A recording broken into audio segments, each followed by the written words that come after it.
Hello बच्चा लोग, क्या हाल चाल आप सबके। उम्मीद करता हूँ आप सब ठीक होंगे। तो एक बार आपका फिर से स्वागत है आपका अपने यूट्यूब चैनल KKSG 2016 पर। तो हम 9th क्लास की फिज़िक्स का जो ग्रेविटेशन चैप्टर है उसे हम पढ़ रहे थे, जिसके हमने एक पार्ट कवर कर लिया था। तो आज हम अपना आगे का पार्ट जो पोर्शन है उसमें कुछ एक टॉपिक आज फिर कवर करने वाले हैं, जिनमें है unit of gravitation constant G, second is value of gravitation constant G. मतलब एक बार तो क्या है, एक तो उसकी यूनिट है कि यूनिट क्या क्या होती है, दूसरा उसकी वैल्यू क्या होती है, जैसे हम कैंसिल जो हम न्यूमेरिकल वगैरह में हम यूज़ करते हैं, या फिर जिससे हम न्यूमेरिकल वगैरह की कैलकुलेशन करते हैं। तीसरा क्या है, gravitation force hold the solar system together. हमारे जो आकाशगंगा है, जो हमारी गैलेक्सी है, उसको जो होल्ड करके रख रहा है वो कौन सा फोर्स है, ग्रेविटेशनल फोर्स। उसके बारे में भी आज हम थोड़ा बहुत जानेंगे, ठीक है। तो बिना देरी के हम वीडियो को शुरू करते हैं। तो पहले है अपना topic unit of gravitation constant जी। जो जैसा कि हमने पिछले वीडियो में पढ़ा था कि according to universal law of gravitation, universal law of gravitation के अनुसार the gravitation force F between two bodies of masses m1 and m2 placed at a distance of r apart is given by F equal to G m1 m2 upon R square. जब भी हमको ये बोला जाता है कि gravitation universal gravitation constant वो क्या होता है जी, लेकिन उसका फॉर्म जो ग्रेविटेशन फोर्स होता है उसका फॉर्मूला क्या होता है, F equal to G m1 m2 upon R square. m1 क्या है, mass of the first object, m2 क्या है, mass of the second object, and R square क्या है, square of the distance between them. और हमने लास्ट वीडियो में ये भी पढ़ा था कि जो ग्रेविटेशन फोर्स लगता है वो किसी भी ऑब्जेक्ट के सेंटर पर एक्सर्ट करता है, ठीक है। अगर हम आगे इसको रीअरेंज करें, this can be rearrange to get an expression for gravitation constant G. इसको अगर हम रीअरेंज करें तो हमें क्या होगा, एक कांस्टेंट जी की वैल्यू पता चलेगी, ठीक है, जिसमें क्या है G equal to F R square upon m1 m2। ये जो वैल्यू है ये आर स्क्वेयर ये इसके एफ के मल्टीप्लाई में आ जाएगा, ये जी यहीं पर रहेगा, लेकिन जो m1 m2 है वो इसके डिवाइड में आ जाएंगे यहाँ पर, ठीक है।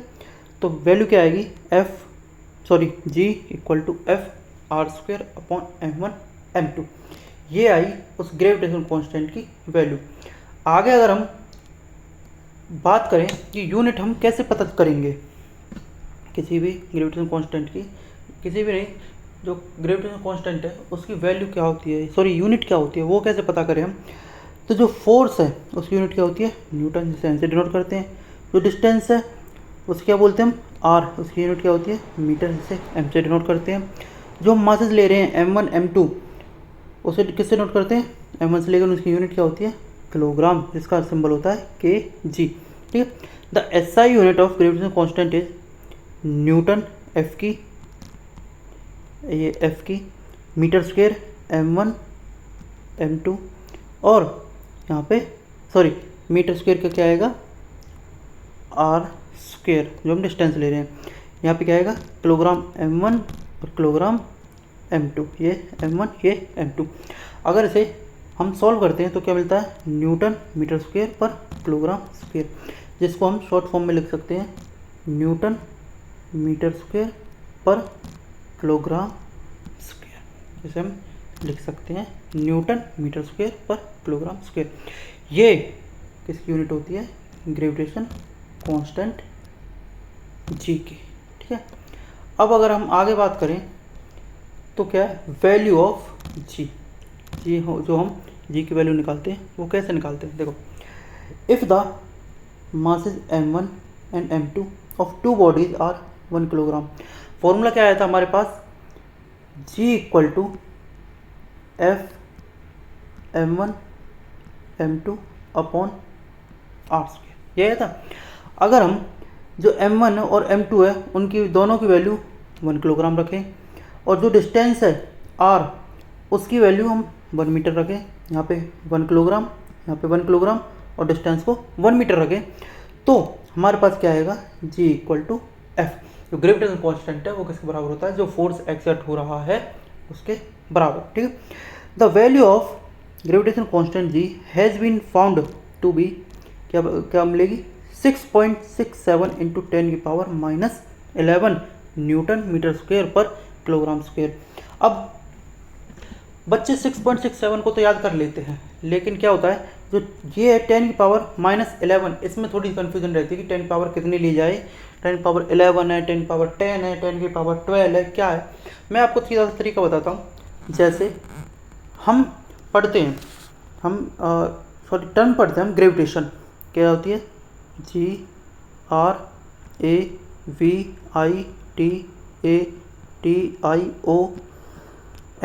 ये पढ़ते हैं हम ग्रेविटेशन। अब ग्रेविटेशन में कितने अक्षर लेटर होते हैं 1 2 3 4 5 6 7 8 9 10 और 11। तो जितने लेटर ग्रेविटेशन में होते हैं 10 की पावर उतनी होती है, लेकिन माइनस में, ठीक है। याद करने का ये सबसे आसान तरीका है कि 10 की पावर -11 होती है। तो किसमें यूनिट क्या होती है उसकी, newton meter square per kilogram square. अगला देखो, the force of gravitation is a vector quantity. जो फोर्स है ग्रेविटेशन, जो ग्रेविटेशन फोर्स है वो वेक्टर क्वांटिटी है। And it acts along the line joining the centre of the mass of two body. और किधर एक्ट होती है वो, कि जो लाइन दोनों ऑब्जेक्ट के मास को ज्वाइन करती है उसके बीच में, ठीक है। ये थी उसकी वैल्यू और उसकी यूनिट। आगे अगर हम बात करें, gravitational force hold the solar system together. हमारा जितना भी सोलर सिस्टम है उस सबको कौन बांध के रखता है, ग्रेविटेशन फोर्स। किसका, जो सन का ग्रेविटेशन फोर्स है वो हर एक प्लैनेट पे एग्जर्ट होता है, जिससे हर एक प्लैनेट अपने ऑर्बिट में मूव करता है, ठीक है। In the solar system planet move in almost circular orbit. जो प्लैनेट है वो ऑलमोस्ट सर्कुलर ऑर्बिट में अर्थ सन के चारों तरफ चक्कर लगाते हैं। And satellites move in circular orbit around the planets. और जो उनके सैटेलाइट्स होते हैं वो उस प्लैनेट के, पर्टिकुलर प्लैनेट के चारों तरफ चक्कर लगाते हैं। A force is needed to make an object in a circular orbit. और जब भी कोई प्लैनेट किसी भी बड़ी बॉडी के, प्लैनेट हो या सैटेलाइट हो या फिर मून हो, किसी भी बड़ी बॉडी के चारों तरफ चक्कर लगाएगा तो उस पर एक फोर्स एक्सर्ट होता है। उस फोर्स को क्या कहते हैं, the force is called centripetal force. जो फोर्स सेंटर की तरफ लगता है। दो फोर्स होते हैं, एक सेंट्रीपिटल, एक सेंट्रीफ्यूगल। सेंट्रीपिटल सेंटर की तरफ लगेगा, सेंट्रीफ्यूगल सेंटर से बाहर की तरफ लगेगा, ठीक है। उसको बोलते हैं हम सेंट्रीपिटल या सेंट्रीफ्यूगल। ये हमारा सोलर सिस्टम, जिसमें सन है, उसके बाद मरकरी है, वीनस है, अर्थ है, मार्स है, जुपिटर है, सैटर्न है और यूरेनस है, नेपच्यून है। प्लूटो तो नहीं है। टोटल हमारे 8 प्लैनेट्स हैं, ठीक है। ये बात हुई जो ग्रेविटेशनल फोर्स है वो सोलर सिस्टम को कैसे बांध के रखता है, किससे एक और फोर्स उसके साथ लगता है, जिसको बोलते हैं हम सेंट्रीपिटल फोर्स। आगे जो सेंट्रीपिटल फोर्स ग्रेविटेशनल फोर्स है वो रिस्पॉन्सिबल होता है किसके, it is responsible for uniform circular motion of earth around the sun. किसके लिए, जो अर्थ है वो सन के चारों तरफ चक्कर लगाती है, किसके थ्रू, ग्रेविटेशनल फोर्स के थ्रू, ठीक है। और the tide in the sea form by the rising and falling of water level in the sea. Tides क्या होते हैं, जब समुद्र में बड़ी बड़ी लहरें आती हैं या पानी ज़्यादा हो जाता है ग्रेविटेशनल फोर्स के कारण। किसके कारण होता है, ग्रेविटेशनल फोर्स के कारण। तो are due to gravitation force of attraction which is the moon and the sun exert on the water surface of the earth. और वो ग्रेविटेशन फोर्स किसका रहेगा, एक मून का रहेगा, एक सन का रहेगा। दोनों एक टाइम पर एक फोर्स लगाता है, या तो सन फोर्स लगाता है या फिर मून फोर्स लगाता है, जिसकी वजह से कहीं पर जो अर्थ का जो वाटर लेवल है कहीं पे वो इंक्रीज हो जाता है, कहीं पे वो डिक्रीज हो जाता है, जिसको बोलते हैं हम हाई टाइड या फिर लो टाइड। हाई टाइड में क्या होगा, पानी ज़्यादा होगा, लो टाइड में क्या होगा, पानी कम होगा, ठीक है। ये थे आज के टॉपिक। आई होप आपको अच्छे से समझ आए होंगे। अगर आपको फिर भी कोई दिक्कत आती है तो हमें ज़रूर कमेंट करें, वीडियो को लाइक करें, चैनल को ज़्यादा से ज़्यादा सब्सक्राइब करें, ताकि हमें भी मोटिवेशन मिलता रहे। Thank you.